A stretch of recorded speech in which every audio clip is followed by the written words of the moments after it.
Senator Bennet, welcome back to Next. Congratulations. Thanks, Kyle. Thanks for having me back. Currently a 12-point margin of victory. Did you expect that? No. What did you think? I thought it would be somewhere around 8. And I think what I'm so gratified by is in order to get that margin, you know, it's amazing the difference between counties like El Paso County and Douglas County. I mean, I came much closer. I didn't win those counties, but I lost them by 7 or 8 points, not by 20 points. And I find that really gratifying. There's something that both Democrats and Republicans are asking right now, which is what is happening in Colorado right now politically? What do you think? I think it's still a purple state. I think that we still have the biggest block of voters in this state are unaffiliated, and they're the key to an election, to a general election. So I think we're still purple. But I do think this state is rejecting the chaos that Donald Trump represented, and that's why those margins were one of the reasons why those margins were so big. You said before the election when we talked that you thought that this was a referendum on some of Trump's chaos, even though he wasn't on the ballot. And we've seen some exit polling that suggests that. You really did hear that from people. They thought this was a Trump thing. I think what I've heard over the years is people who actually thought, well, maybe that's all we can expect is this kind of chaos. And when they saw that we had passed a bipartisan infrastructure bill, we'd passed a bipartisan gun bill, this was really popular, a bill to bring back the semiconductor industry, from overseas, that Democrats had worked to cap drug prices for seniors and overcome pharma to do that. When they saw that, they said, wow, we don't have to accept that, and we don't want to go back in that direction. And I would say also the reversal or the stripping away of a woman's right to choose also played a role here too. Do you take anything different out of this victory than your previous closer victories? Do you take some kind of mandate or charge from a victory of this size and the complexion of the state? Does it change anything about what you do? Yeah, I think I've now faced the voters in Colorado 3 times. This is the biggest margin, I think, in a Senate race since Gary Hart won in the Watergate year. And I'm glad to give him his due there because he's one of my, political heroes.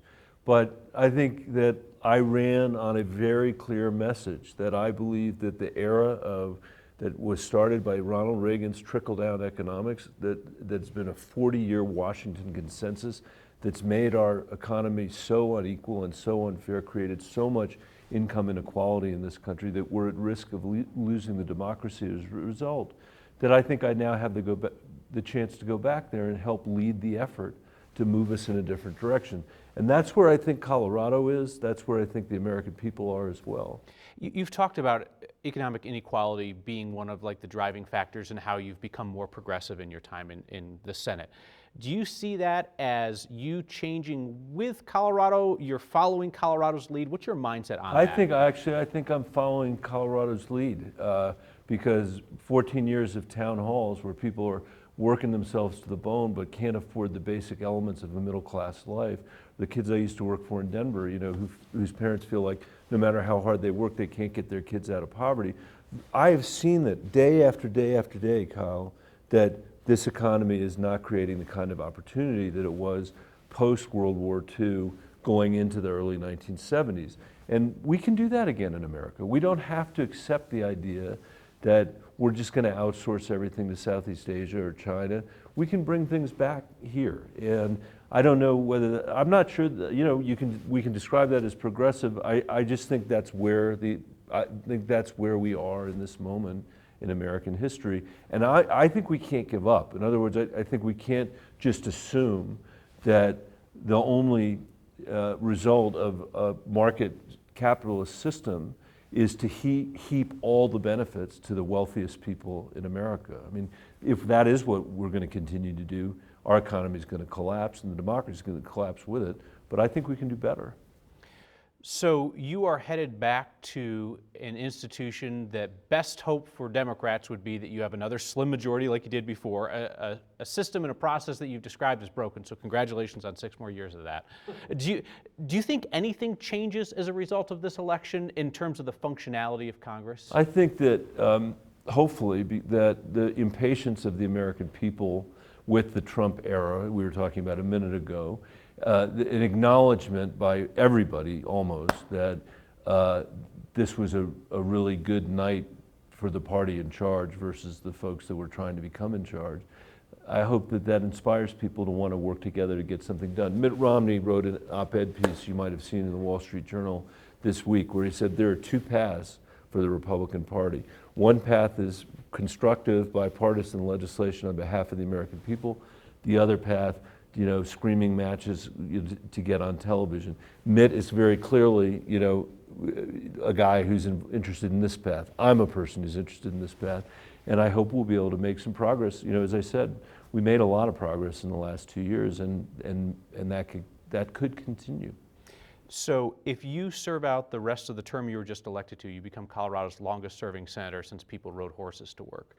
Have you given thought to what the tail end of a Senate career looks like? Certainly you've watched some of your colleagues grow quite old and honestly infirm in the job. Yeah. I do not want to find myself in that position, but I'm lucky. I'm 57 years old. When I went to this job, I was 44 years old. I was the youngest senator in the place. I'm obviously not that anymore, but I do think, Kyle, this is a moment when our system is being tested in very fundamental ways. And I feel very lucky to have spent a life outside of politics before I was in politics to bring that perspective to the work. And now I have, you know, the experience of working in this broken institution. I think that's going to be useful to figuring out how we can fix it and move the country forward. And we need to do it because Beijing is, you know, operating on a completely different set of circuit boards than we are right now. And I think the world needs a democracy, our democracy, and our capitalist economy to show up and say we've got a better idea for humanity than they have over there. And I think whether I'm in the Senate for another term or a term after that or a term after that, this is work I'm going to be doing for the rest of my life. One last question for you. You've said that if President Joe Biden wants to run for another term, that's his choice and you would support him if he does. If he decides that that is not what he wants and he's not going to run again, do you want to be in the presidential conversation again? And do you think that Governor Jared Polis should be in the conversation? I would say that both of us could be in that conversation again because I think Colorado is such an interesting state politically for the country. And Jared Polis, in my view, has done an incredible job as governor, and he ran a great race for re-election. I feel like I've done a good job, and I feel like we ran a really good race. So it'd be interesting to see what that discussion looks like. Senator Bennet, thanks for your time. Congratulations. Thank you, Kyle.